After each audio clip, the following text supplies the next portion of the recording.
Bonjour chers élèves, je suis ravi qu'on se retrouve pour une nouvelle séance de renforcement et de consolidation des acquis en économie et organisation administrative des entreprises.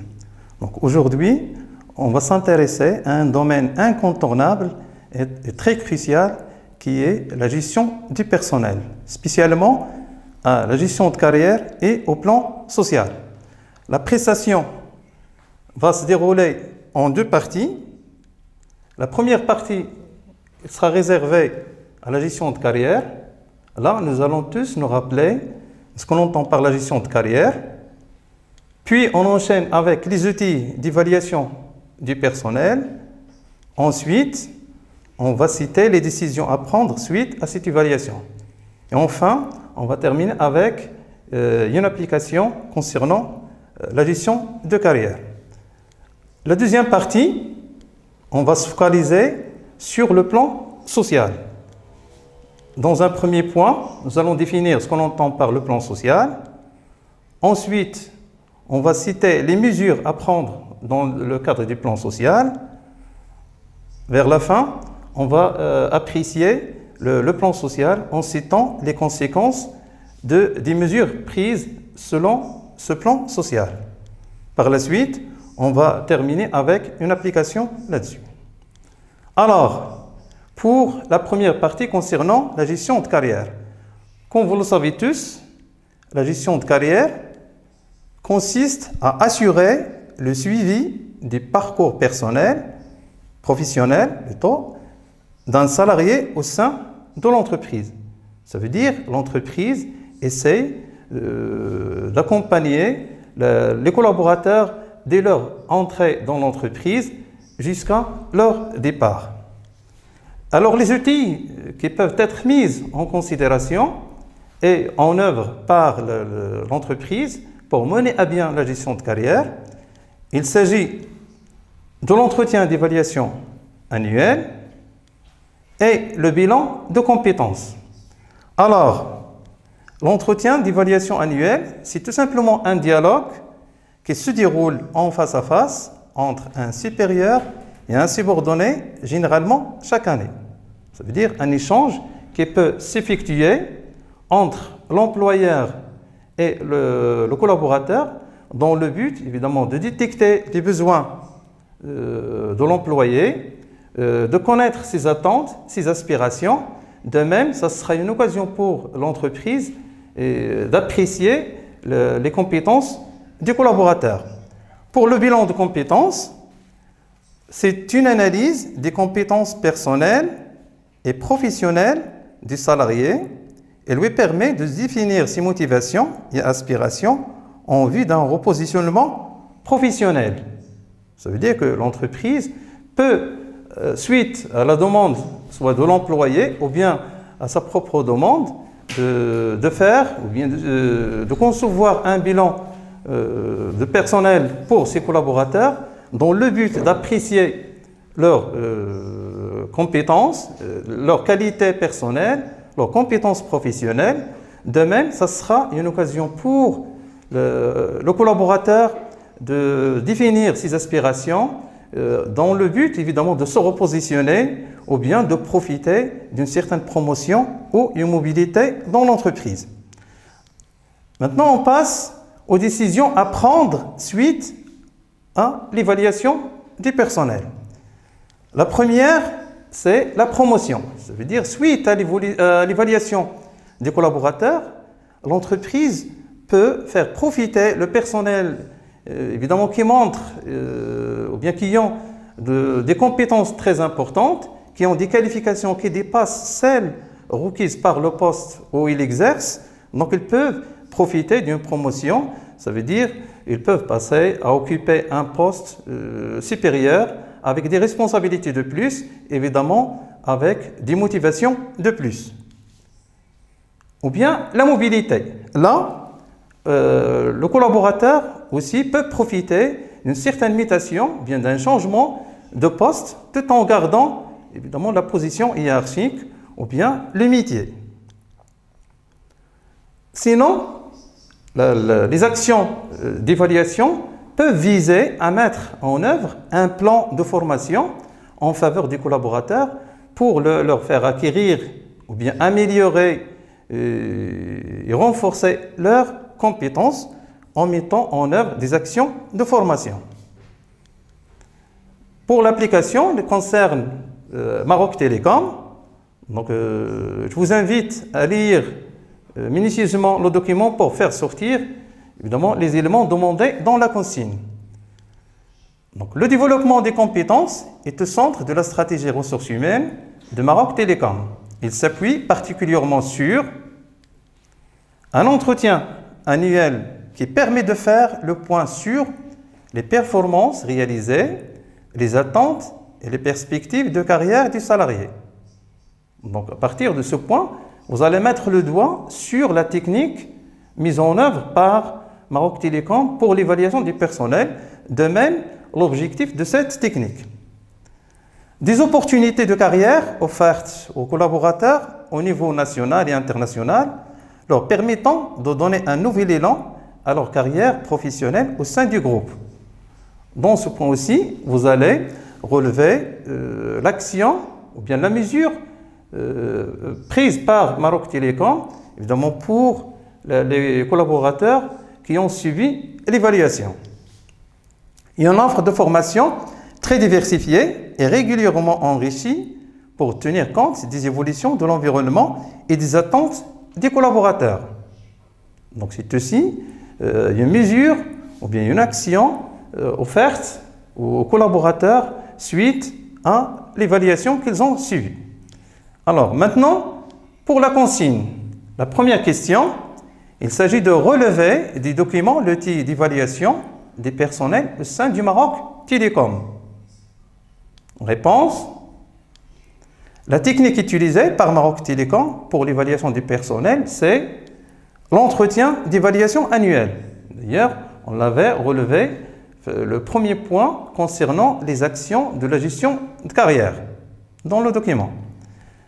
La deuxième question, c'est de citer les objectifs de cette technique d'évaluation du personnel pour Maroc Télécom. Ça veut dire ce que vise Maroc Télécom à travers la mise en œuvre de cette technique ou bien de cet outil d'évaluation du personnel. La réponse, les objectifs de l'entretien d'évaluation pour Maroc Télécom, c'est tout d'abord de faire le point sur les performances réalisées par les salariés. Ça veut dire connaître ce que les salariés et les collaborateurs ont réalisé, donc les objectifs atteints. De même, ce sera une occasion pour relever les attentes des salariés, ça veut dire leurs désirs, leurs besoins.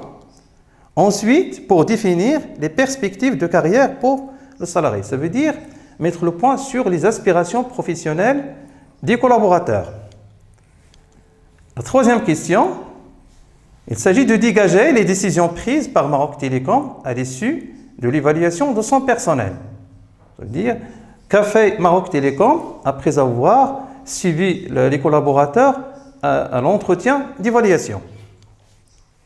Donc les décisions prises par Maroc Télécom suite à l'évaluation de son personnel, tout d'abord c'est d'offrir des opportunités de carrière au niveau national et international. Donc ça sera une occasion évidemment de proposer et de faire bénéficier aux collaborateurs des occasions de promouvoir et de profiter des postes de responsabilité, soit au Maroc, soit à l'international.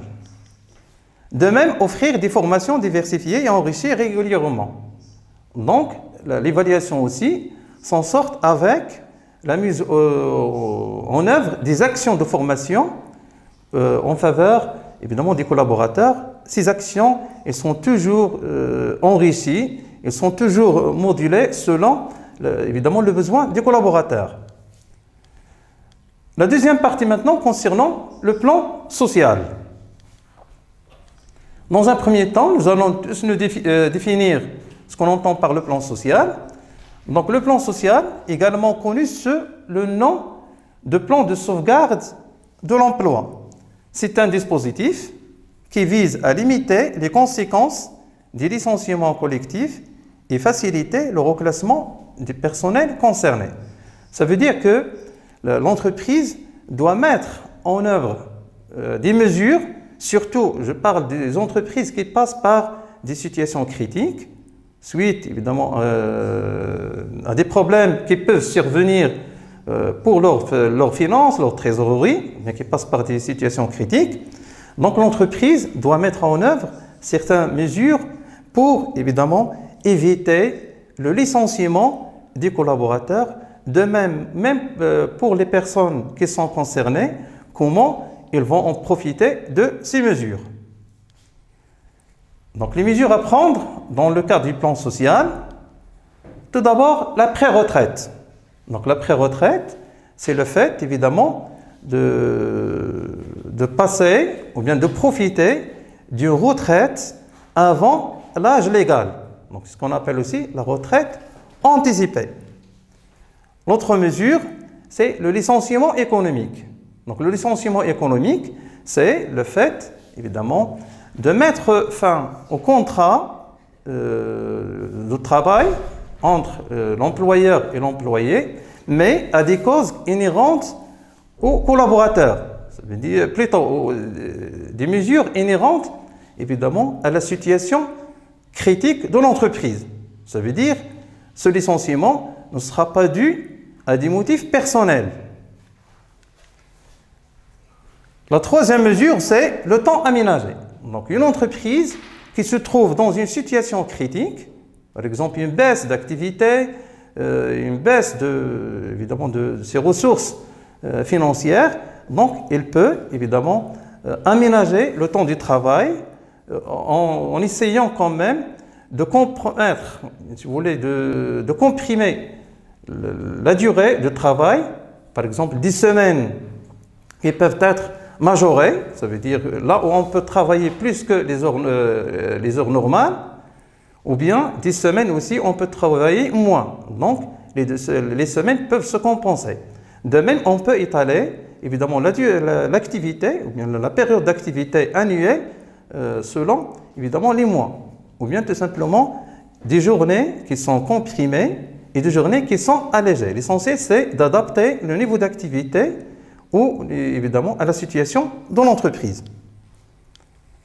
Maintenant, les conséquences des mesures prises dans le cadre évidemment du plan social. Tout d'abord pour la pré-retraite. Donc la pré-retraite, soit pour les salariés, soit pour l'entreprise. Donc pour le salarié, c'est l'occasion de profiter d'un repos bien mérité.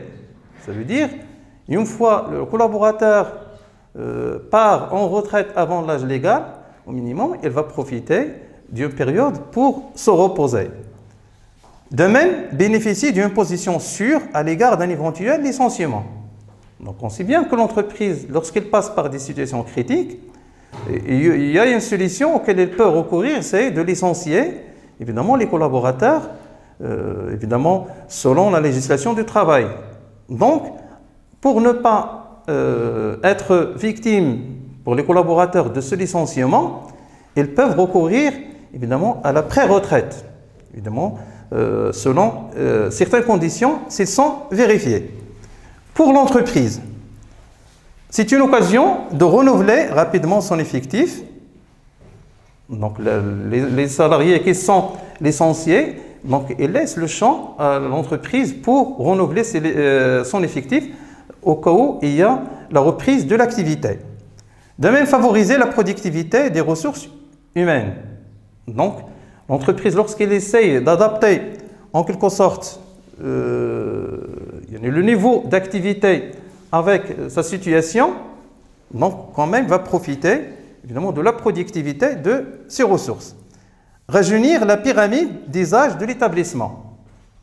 Donc l'entreprise trouvera l'occasion quand même d'intégrer de nouvelles compétences et un nouveau sang pour rajeunir évidemment l'effectif de son personnel. Maintenant pour l'autre mesure qui est le licenciement économique. Donc pour le salarié ou bien pour l'entreprise.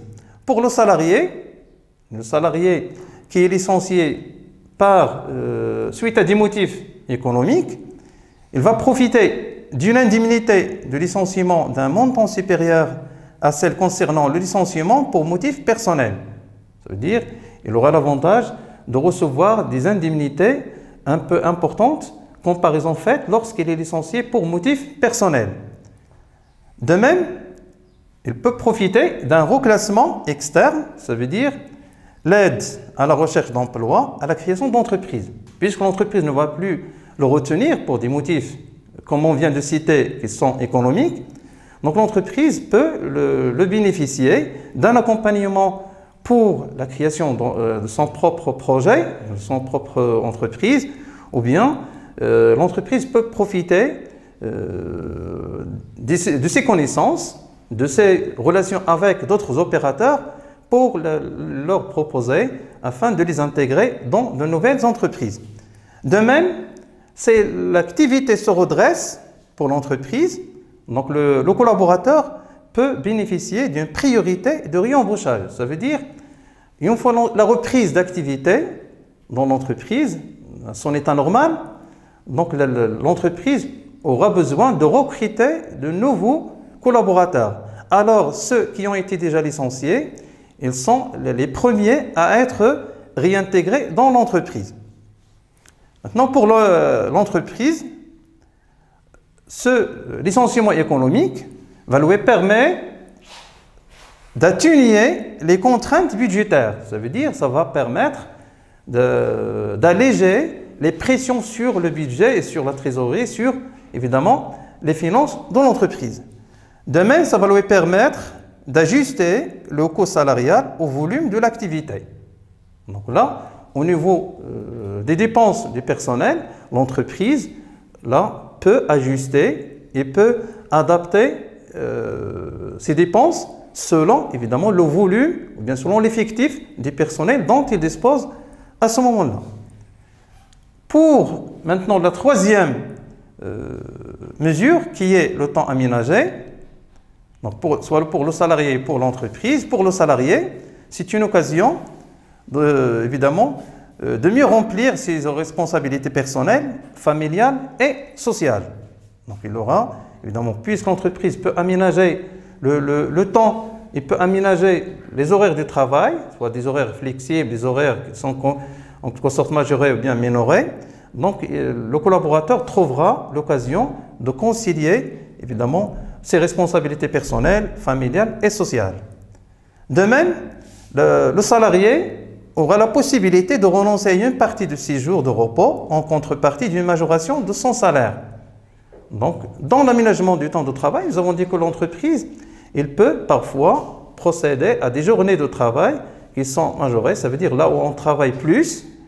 Donc, évidemment, le salarié va faire des heures supplémentaires. Et là, il va profiter, évidemment, des majorations selon la loi ou bien la législation du travail. De même, l'entreprise aussi peut faire appel à ses collaborateurs pendant des jours de repos, évidemment, avec des avantages au niveau de la rémunération. Donc, pour l'entreprise, le temps aménagé, ou bien l'aménagement du temps du travail, permettra d'augmenter la durée d'utilisation des équipements. Ça veut dire l'entreprise va utiliser les machines pour une durée un peu importante que lorsqu'on est dans l'horaire normal. De même, ça va lui permettre d'améliorer la productivité puisqu'il va essayer d'ajuster évidemment l'occupation des collaborateurs avec le niveau d'activité. De même, en faisant recours à cet aménagement du temps de travail, ça va lui permettre de concilier les intérêts des salariés et de l'entreprise. Ça veut dire que l'entreprise va permettre, va garantir la continuité de son activité. De même, les collaborateurs aussi vont profiter d'une rémunération, même si l'entreprise passe par des situations critiques. Pour maintenant l'application concernant la Royal Air Maroc. Donc, je vous appelle à faire et à lire minutieusement le document. Donc, en 2011, selon la direction, la Royal Air Maroc a vécu une situation économique très difficile que son président-directeur général imputait à plusieurs facteurs. Crise économique mondiale, intensité concurrentielle, profonde fluctuation du prix du carburant, surcapacité sur les marchés marocains, porteurs et chute du tarif. Donc là, vous allez mettre le point sur les raisons pour lesquelles l'entreprise, qui est la Royal Air Maroc, a essayé de mettre en œuvre le plan social. Donc, afin de sortir de ces difficultés, la Royal Air Maroc avait adopté un plan social qui prévoyait notamment la séparation avec certains salariés et le renforcement de l'accès à une retraite convenable pour tous les agents âgés de 45 ans et plus. Ce plan a été négocié et accepté par les syndicats. Donc dans ce passage, vous allez se lever, mais plutôt vous allez relever en quelque sorte les mesures qui ont été proposées aux salariés suite au plan social.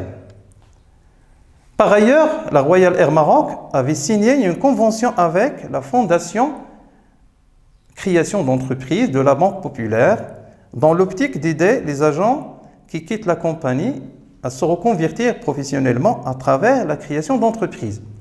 Donc, dans ce paragraphe, vous allez comprendre qu'il s'agit des mesures suite, évidemment, au licenciement ou bien suite à la mesure du plan social mis en œuvre par la Royal Air Maroc. Pour le document 2, en 2020, autant de contraintes affectent les finances de la compagnie aérienne en raison de l'épidémie de coronavirus Covid-19. La Royal Air Maroc a dû annuler la majorité de ses vols et ses voyages.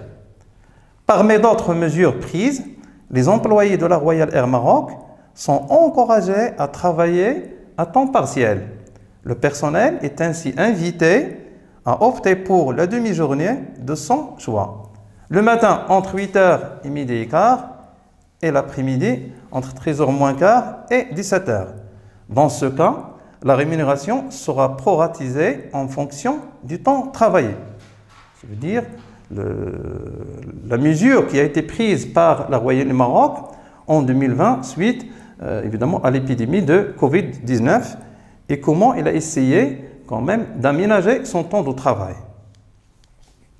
Alors pour la consigne, la première question, dégager les actions prises par la RAM dans le cadre du plan social de 2011. Premièrement, les actions prises par la Royal Air Maroc dans son plan social de 2011 et le licenciement économique. D'ailleurs, ils ont mentionné au niveau du document la séparation avec des salariés ou bien des collaborateurs. De même, ils ont fait appel à ce qu'ils profitent de la pré-retraite, ça veut dire de la retraite anticipée. La deuxième question, c'était de citer la raison qui a poussé la Royal Air Maroc à mettre en place le plan social en 2011. Ça veut dire les motifs qui ont essayé, ou bien qui ont motivé la Royal Air Maroc pour mettre en œuvre les mesures du plan social en 2011. Donc, la raison de la mise en place du plan social par la Royal Air Maroc, c'est la situation économique difficile provoquée par la crise économique mondiale, l'intensité concurrentielle.